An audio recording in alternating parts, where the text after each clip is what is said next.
Sega.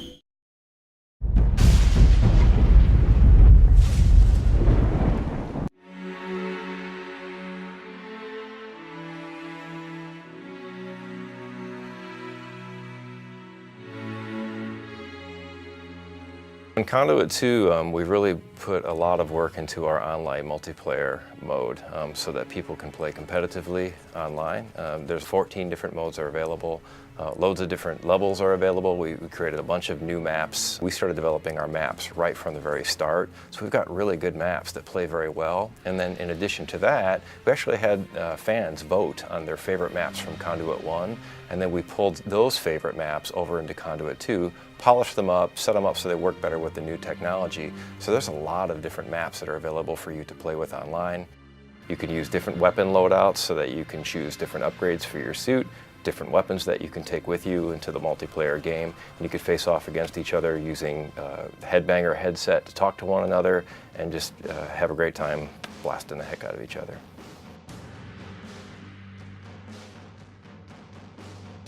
We do have a split-screen competitive multiplayer, and we're really proud of it. It's something that the first game we had multiplayer that we did right.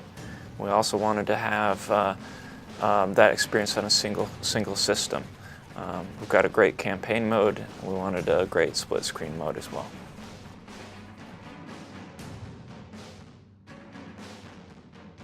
There's this really cool new mode in Conduit 2 called Invasion Mode, and basically 4 people can get together and play split screen on the same console and cooperate with each other to fight waves of monsters. And then as you're defeating all the different monsters, they keep coming at you harder and faster, and as you defeat them, they give you credits that you can use to purchase items later in the game.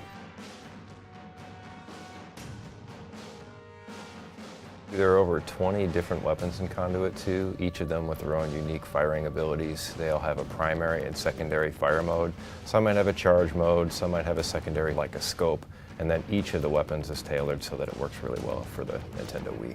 A couple of my favorites are the Arc Eclipse, which allows the player to go invisible for periods of time. It's really a very stealthy weapon. The Aegis device is a lot of fun as well. It's very neat. It's a shield weapon, collects all the armament of the enemies that are firing projectiles at you, and then you can focus those and shoot them back at your enemies.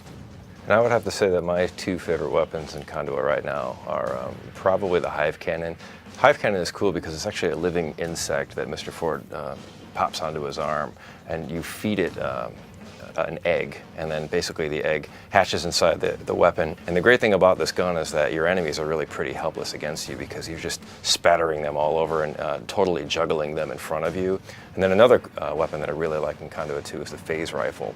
And what's interesting about this weapon is it's a sniper rifle, because in Conduit 2 we wanted something that was more like a sniper rifle. We wanted to do something a little different. So what we've done is created a weapon where you can snipe on an enemy, but you can also snipe directly through a wall. Once you've targeted your enemy in front of you and you see him, you pinpoint him through the wall, you have to keep your reticle range somewhere on top of that enemy until it phases into the enemy. Once it's phased, it's a single shot kill and just takes him down. It's a very devastating weapon. If you're playing in multiplayer, you know when you're being phased onto so that you can get a chance to get out of that player's range. So that way it keeps things a little bit more fair on the battlefield.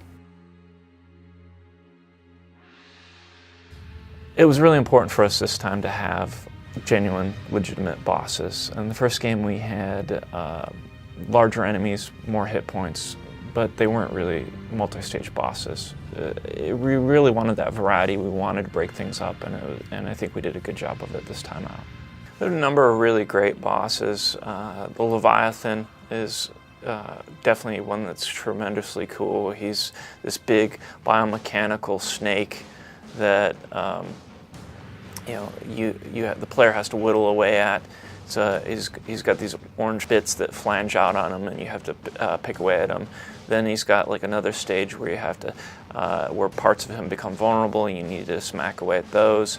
And then finally, you need to electrify him through completing a circuit of multiple electrified harpoons.